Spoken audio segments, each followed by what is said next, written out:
रोमाटाइड arthritis है वो चलने से बेहतर होती है। ओके। अर्ली मॉर्निंग जब पेशेंट उठता है ना सुबह उसको जोड़ों से हिला नहीं जाता, हम्म। लेकिन उसमें जैसे-जैसे चलना फिरना शुरू करेगा मूवमेंट होगी। तो उसमें बेहतरी आती है। हम्म। ऑस्टियोआर्थराइटिस में इसके अपोज़िट होता है। अच्छा। उसमें चलने फिरने से दर्द की शिद्दत बढ़ती जाती है। जो सुबह के टाइम अकड़ाव खिंचाव है रूमेटाइड आर्थराइटिस में वो नॉर्मली 30 मिनट्स या 1 आवर तक होगा। जो ऑस्टियोआर्थराइटिस उसमें लेस देन 30 मिनट्स होगा। घुटनों में एक तो आवाज़ें कुछ लोगों को सुनाई देती हैं, नमाज़ पढ़ते हुए कड़ाके एग्जैक्टली एग्जैक्टली। आवाज़ें आती हैं। इसके अलावा जब सीढ़ियाँ चढ़ते हैं तो उस टाइम तकलीफ़ ज़्यादा होती है।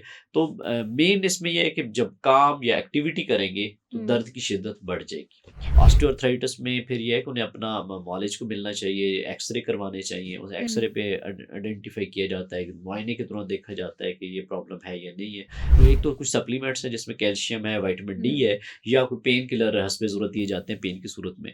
और सम टाइम इसका जो अगर नेक्स्ट लेवल का ट्रीटमेंट है वो होता है कि इसमें जेल के इंजेक्शन भरे जाते हैं, जिसे ओके। hyaluronic एसिड बोला जाता है। अच्छा, ऑस्टियोआर्थराइटिस में और रूमेटिक आर्थराइटिस, ये दोनों में क्या फ़र्क है?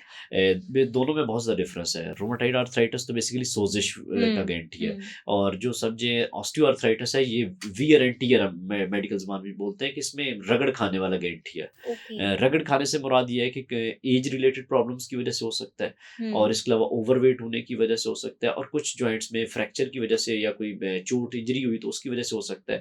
और इसके अलावा ऐसी रूमेटाइड आर्थराइटिस के बाद वैसे हो सकता है। अच्छा। सोज़िश के बाद इनके खला कम हो जाए तो हुँ, वो रगड़ खाना शुरू हो जाती हैं हड्डियाँ। तो हुँ। रूमेटाइड आर्थराइटिस में तो जैसे मैंने शुरू में बताया कि उसमें सोज़िश होगी, सुबह के टाइम अकड़ाव ज़्यादा होगा, लेकिन ऑस्टियोआर्थराइटिस में जस्ट पेन होगी ज़्यादातर, ओके, तकलीफ होगी।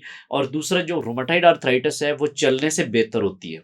ओके। अर्ली मॉर्निंग जब पेशेंट उठता है ना सुबह उसको जोड़ों से हिला नहीं जाता, हुँ। लेकिन उसमें जैसे-जैसे चलना फिरना शुरू करेगा मूवमेंट होगी। तो उसमें बेहतरी आती है। हुँ, ऑस्टियोआर्थराइटिस में इसके अपोज़िट होता है। अच्छा। उसमें चलने फिरने से दर्द की शिद्दत बढ़ती जाती है। जैसे-जैसे पेशेंट चलेगा, काम-शाम करेंगे तो उनमें दर्द ज़्यादा होगा। हुँ, जो सुबह के टाइम अकड़ाव खिंचाव है रूमेटाइड आर्थराइटिस में वो नॉर्मली 30 मिनट्स या 1 आवर तक होगा। जो ऑस्टियोआर्थराइटिस उसमें लेस देन 30 मिनट्स होगा। यानी कि सुबह अकड़ाव खिंचाव की शिकायत होगी कि सुबह उठते हैं बहुत जिस्म अकड़ा होता है।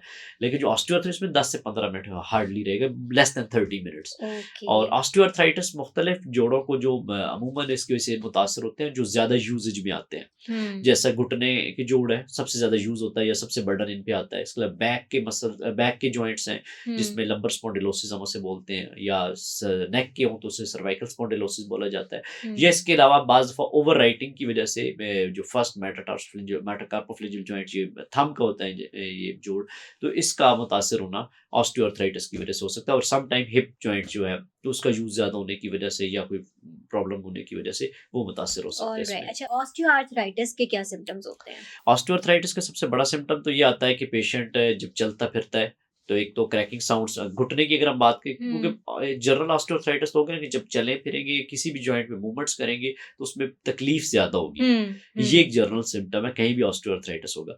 घुटनों में एक तो आवाज़ें कुछ लोगों को सुनाई देती हैं, नमाज़ पढ़ते हुए कड़ाके एग्ज़ैक्टली आवाज़ें एग्ज़ैक्टली। आती हैं। इसके अलावा जब सीढ़ियाँ चढ़ते हैं तो उस टाइम तकलीफ ज़्यादा होती है। तो मेन इसमें ये है कि जब काम या एक्टिविटी करेंगे तो हुँ। दर्द की शिद्दत बढ़ जाएगी।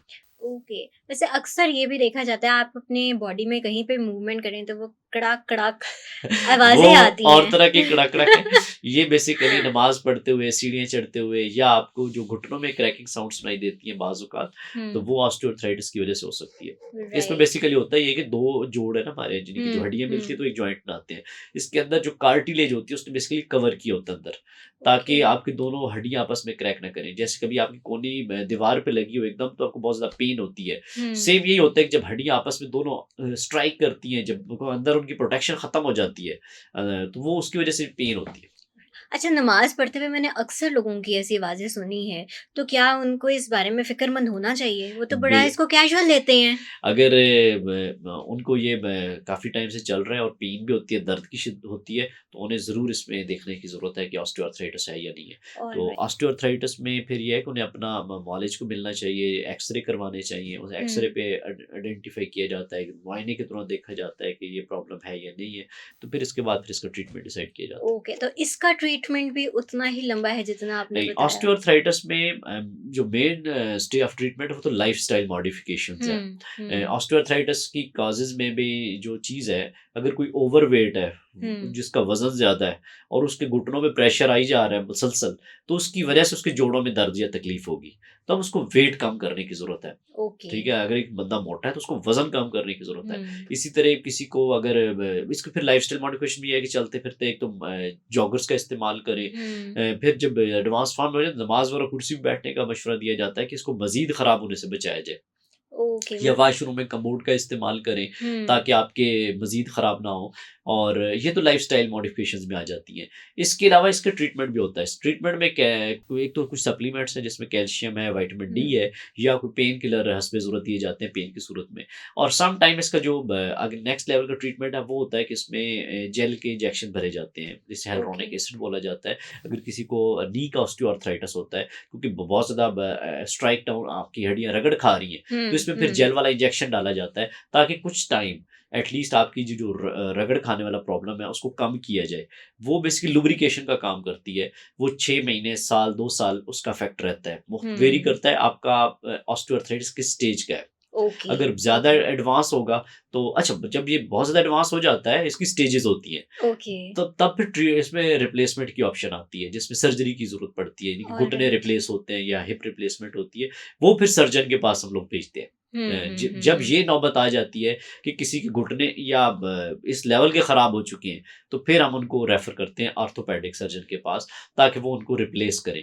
लेकिन अगर ये ग्रेड 3 तक होता है किसी का ऑस्टियोआर्थराइटिस घुटने का, तो उस सूरत में लाइफ़स्टाइल मॉडिफ़िकेशन है, कुछ सप्लीमेंट्स हैं, और उसके अलावा अगर ज़्यादा शिद्दत दर्द होती है तो फिर हम इंजेक्शन की सूरत में उनको ट्रीट करते हैं। राइट। अच्छा, इसमें हमारा खाना-पीना जो हमारी डाइट है वो कितनी मैटर करती है? हमें उसके अंदर भी मॉडिफ़िकेशन लाने की ज़रूरत होती है? देखिए, डाइट तो बहुत ज़्यादा इम्पोर्टेंट रोल है। हुँ, डाइट का ये है कि जो प्रोसेस्ड फूड है, प्रोसेस्ड फूड जो है जो सोज़िश पैदा करती है, जितनी हुँ, हम जंक फूड्स की बात करें, हुँ, बेकरी आइटम्स की बात करें, तो ये सबसे ज़्यादा वेट गेन करवाती हैं और सबसे हुँ, ज़्यादा ये सोज़िश बॉडी में पैदा करती हैं। जब ये सोज़िश पैदा करती हैं तो उसमें लाइक जिसका ओवरवेट है उसको तो और ओबेसिटी एक सबसे बड़ी प्रॉब्लम है। अब जिसको मोटापा होगा उसको चलना-फिरना भी मुश्किल होगा। True, true, true. उसकी रीज़न ये है कि उसके घुटनों पे प्रेशर आएगा, उसकी बैक पे प्रेशर आएगा, और उसकी वजह से उसका जो जॉइंट्स हैं, वो हुँ, आहिस्ता-आहिस्ता अब ख़राब होना स्टार्ट हो जाएँगे। एक तो ये कि लाइफ़स्टाइल में अपनी वॉक वर्जिश शामिल करें, हुँ। प्रोसेस्ड फूड, बाज़ार की चीज़ें उनसे अवॉइड करें, घर के खाने खाएँ, साफ-सुथरे खाएँ, और ताकि आप इन चीज़ों से बच सकें। राइट।